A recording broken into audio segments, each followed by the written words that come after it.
The nation is debating how Prime Minister Narendra Modi led NDA government lost the vote in Parliament on the 131st Constitutional Amendment. Well, the significance of it is this is the first time Narendra Modi lost a vote in Parliament. So the audacity with which the 131st Constitutional Amendment was brought in, Modi knows very well that he doesn't have the 2/3 majority. But given the past history of opposition and BJP's ability to fragment the opposition, so the Modi duo thought that they can manufacture a consent in Parliament. But the opposition displayed a remarkable unity and frustrated the efforts of Narendra Modi and his team.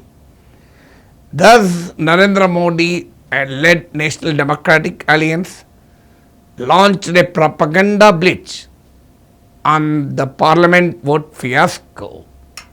So, let me in this video burst the several myths propagated around the special session of the Parliament. Well, the myth number one, the national media, including the regional media like the Telugu media, have been talking about the Women's Reservation Bill defeated.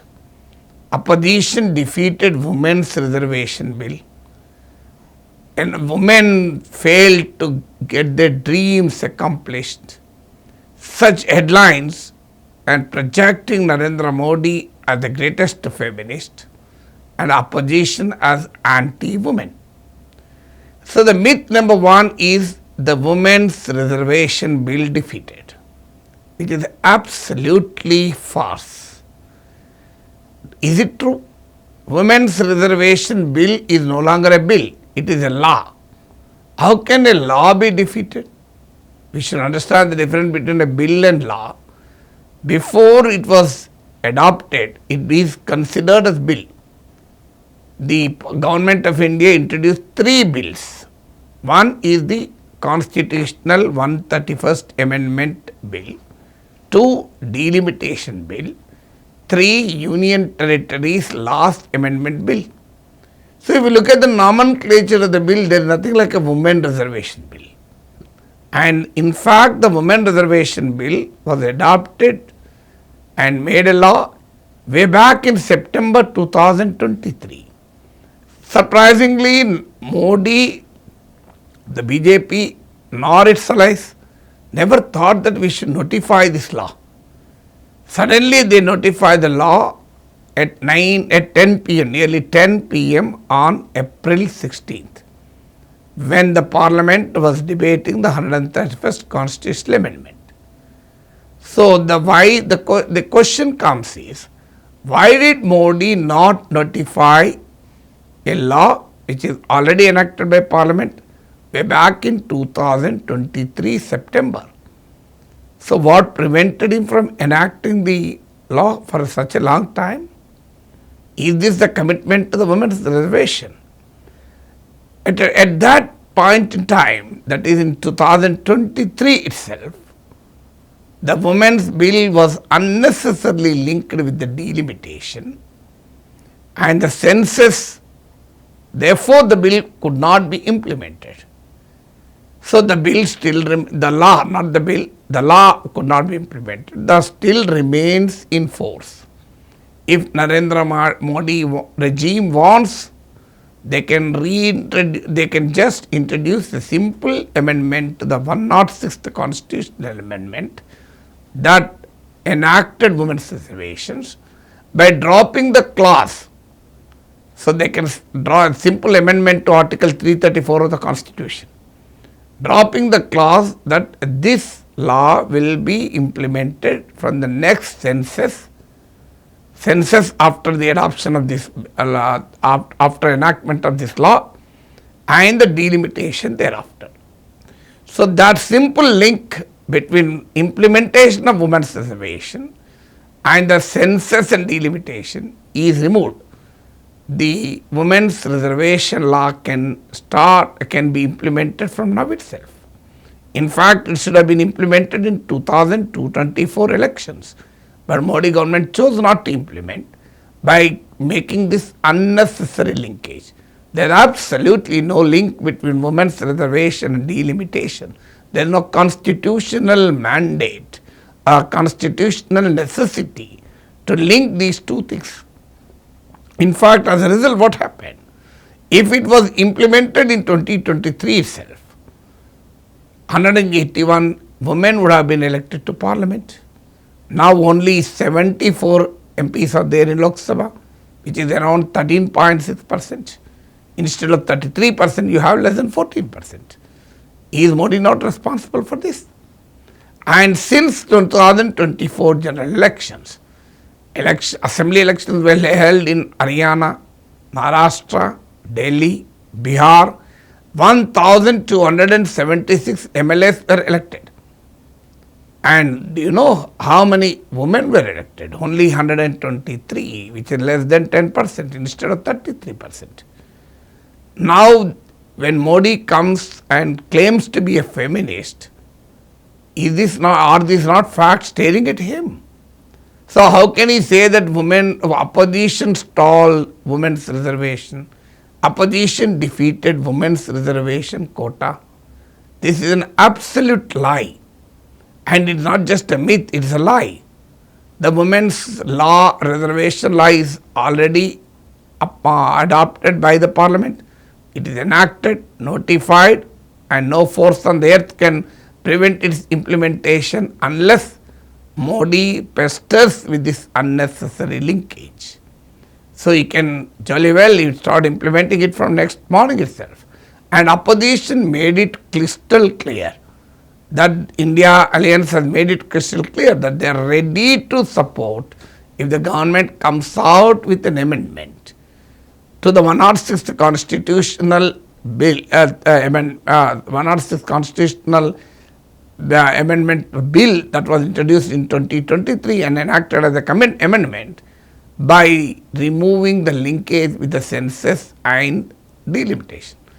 Because it is linked to census and delimitation, women's reservation can only be implemented from 2034 because the census will be completed in 2027. Last delimitation took 6 years. So now it will simply be after 2029 elections. So who is responsible for the delay in women's representation? Not the opposition. It is Narendra Modi led government. Still BJP says opposition stalled women reservation. NDA leaders join the protest across the country. Can there be anything more farcical than this? Then second myth. The second myth is, the delimitation. So why was it linked with the women's reservation? Nobody knows. Women's reservation, delimitation are completely different exercises governed by different laws. So there is no link whatsoever. So then comes the question delimitation. There has been a very big campaign that this will not harm any state. No state will be harmed. Every state 50% seats will be increased. So this is the second myth. Fine, if 50% seats are increased, still there is a problem. That is the gap between Uttar Pradesh and states like South Indian states will increase. That's true. I given, for example, in Uttar Pradesh there are 80 seats. It becomes 120. There are 17 seats in Telangana. It becomes 26. So the present gap is 63. 80 minus 17, 63. Tomorrow the gap will be 120 minus 26, which is 94. So the gap will also widen by 50%. Yet still the proportion remains the same. So the proportion remains the same. Opposition said, why don't you include that in the bill? Surprisingly, the oral promise was made by Amit Shah both in Parliament and outside, and the draft of the bills do not mention that. Instead, the draft mentions to the contrary. What is the contrary? Article 81(2)(a) of the Constitution of India was retained, wherein the number of seats each state will have is explicitly linked with to the population. If it is linked to the population, 50% increase doesn't take place. If 50% of the increase takes place, the link cannot remain. Well, was it not there in the earlier constitution, earlier article? Yes, it was there. But there was a freeze clause introduced first in 1976 and again in 2001 during the Indira Gandhi government the first time and the second stint during the Vajpayee government. What was the freeze clause? The freeze was clause that the number of seats in the parliament will be frozen for 25 years. The 1971 census will be the basis, and this freeze goes out in 2026. Well, the freeze was removed now. So when the freeze was removed, automatically the number of seats each state has will be linked to population, because the constitution clearly says that the number of voters each a member of parliament represents should be equal as far as practicable. So surprisingly, when you link it with population, the number of seats, you cannot increase the 50% itself. That is the reason why government in its draft legislation did not include it.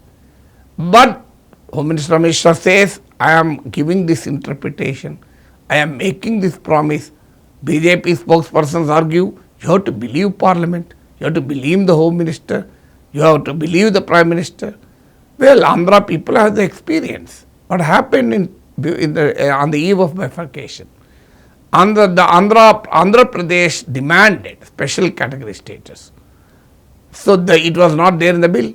There was a demand to include it in the bill, but the then government and even the opposition BJP said, if we include it in the bill now, because this special category status came up in Rajya Sabha, if we include it in the bill, it has to go to the Lok Sabha and come back again by the time general elections schedule will come.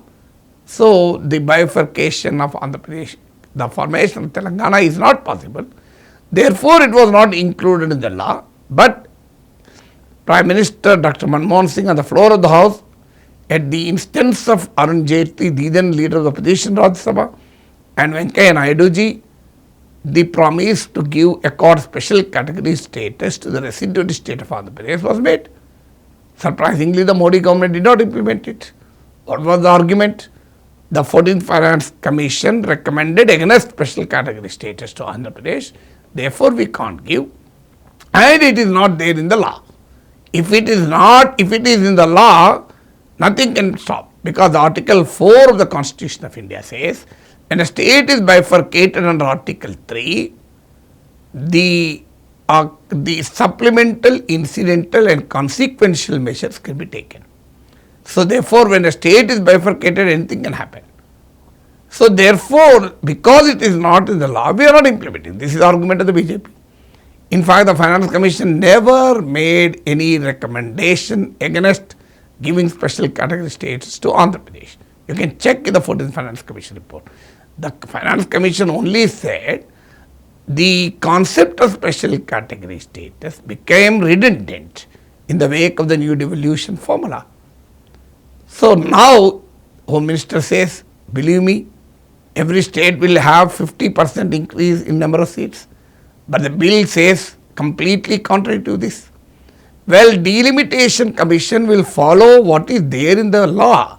It doesn't follow what was assured by the Home Minister. So even if delimitation commission does it, it doesn't stand the scrutiny of law. If it goes to the Supreme Court will strike it down essentially because it is contrary to the language of the law, the text of the law. So in constitutional jurisprudence, the law prevails over the assurance by the ministers. Assurances by ministers do not have equal standing compared to law. It is law alone will prevail. So there was a constitutional safeguard in the form of freeze, and that constitutional safeguard is removed, and you link the number of seats each state will have with the population, that to 2011 census, not 1971, and now says we will increase 50%, which is absolutely not possible. No BJP leader could ever explain to any in any national media channel how can this be done. Yeah, but on the contrary, Amit Shah listed out the number of seats each state will have. Telangana 26, Andhra Pradesh 38. Surprisingly, that cannot be possible if you read the text of the draft bills. This is precisely the opposition questioned it. Then came the myth number 3. If you give me 1 hour time, I will come with official amendments. Well, this is a very, very intelligent exercise. So, but the opposition was obviously ready for that. But he laid down another condition. Conditions apply. If you assure me that you will support the bill, I will come with the official amendment. So, what is the reason to have this kind of a prior assurance? Can any party assure support without knowing how will that amendment be? And that too, when you did not do that in the first instance, how can anybody believe you? And that too, it doesn't need opposition to wait for 1 hour. The government can always request the speaker to postpone the house deliberation for an hour and come with the official amendments, including 50% clause in the bill, and then leave it to the nation to watch whether opposition supports it or not. If the opposition doesn't support, you can always accuse opposition of halting the implementation of the women's reservation, because the very bone of contention is removed. But surprisingly, Amit Shah did not come with that kind of a thing. So when he brought the bill, he did not ask for opposition's assurance. But when the amendments are to be made, he wanted a prior assurance. Is there any rationale in this? So therefore, the third myth that Amit Shah was ready to include 50% increase in the bill doesn't really stand the close scrutiny. If you look at the parliamentary proceedings, well, my simple suggestion is you can still come. Instead of proroguing the parliament session, instead of stopping the parliament session, special session, you could have extended the parliament session for a day. Or you can even convene the parliament session now and come out with another amendment to the 131st constitutional amendment and include the 50% clause, include the freeze, or simply mention the existing proportion of each state, the number of seats each state as in the present parliament, the same proportion will be retained. That's enough. So, or else the number of seats each state will have will be based on the 1971 census. Why did they include 2011 latest census? And it is the latest census in 2011. If it is the latest census, what will happen? I will tell you even that. So what will happen? The Hindi speaking states will have 77% increase in seats, and the South India will have only 33% increase. Even if the seats are increased from 543 to 850. If they are not increased, then there will be a much bigger damage. So therefore, if you increase the number of seats to 850 and go by 2011 census, the representation of the Hindi states, the share of Hindi states in the total strength of the Lok Sabha will increase from 38.1 to 43.1, where the share of South India will come down from 24%, 24.3% to reduce a 3.6% reduction will be there. So it will be less than 21%. So is this not the true? So there is a clear indication that the South Indian states and states like Punjab will be at a serious disadvantage if 2011 census are taken. The law says 2011 census will be the basis. Amit Shah assures that 1971 will be the basis. So is this not a unprecedented political mischief that is played out right before the nation in Parliament? Can anybody believe this kind of a thing? So therefore, let us understand, don't go by the propaganda bridge, go by the facts, understand the fiction, then have an opinion.